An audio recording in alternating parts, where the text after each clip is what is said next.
లొంగిపోయిండు, arrest అయిండు, ఆ drama నడుస్తున్నది. కానీ మొత్తానికి ఇవాళ ఆ అమ్మాయికి కొంత న్యాయం జరిగే పరిస్థితి వచ్చింది.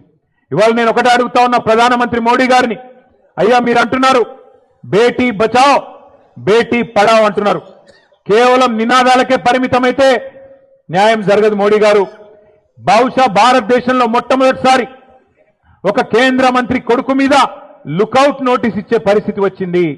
కేంద్ర మంత్రిని ఇవాళ మీరు బర్తరఫ్ చేయకపోతే ఇక్కడ విచారణ సజావుగా జరిగే పరిస్థితి లేనే లేదు.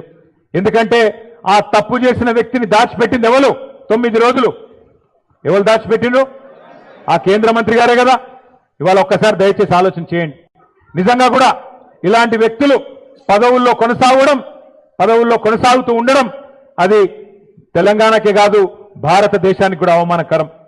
మైనర్ బాలికకు అన్యాయం చేసింది కేంద్ర మంత్రి కొడుకైతే మైనర్ బాలిక తల్లిదండ్రుల్ని భయభ్రాంతులకు గురి చేసింది స్వయంగా కేంద్ర మంత్రి.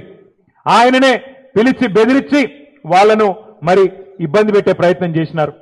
ఇంత తీవ్రమైన కేసును నీరుగార్చే ప్రయత్నం చేసింది ఈ రాష్ట్ర ముఖ్యమంత్రి. హనీ ట్రాప్ అని మీడియాను మనీ ట్రాప్ లో వేసి మీడియాను గొంతు నొక్కి వాళ్ళను కూడా వార్తలు రానియకుండా చేసింది ముఖ్యమంత్రి, కేంద్ర మంత్రి ఇద్దరు కలిసి పెట్టిదంతా మీకెందుకు చెప్తున్నాను మీరు అనుకోవచ్చు. ఎందుకంటే ఒకటే ఒక్క డిమాండ్ మనందరిది ఈ సమావేశం ద్వారా, ఖచ్చితంగా కేంద్ర మంత్రి గారిని వెంటనే బర్తరఫ్ చేయాలని ఈ సమావేశం నుంచి మీ చప్పట్ల ద్వారా కేంద్ర ప్రభుత్వానికి మనం డిమాండ్ చేద్దాం.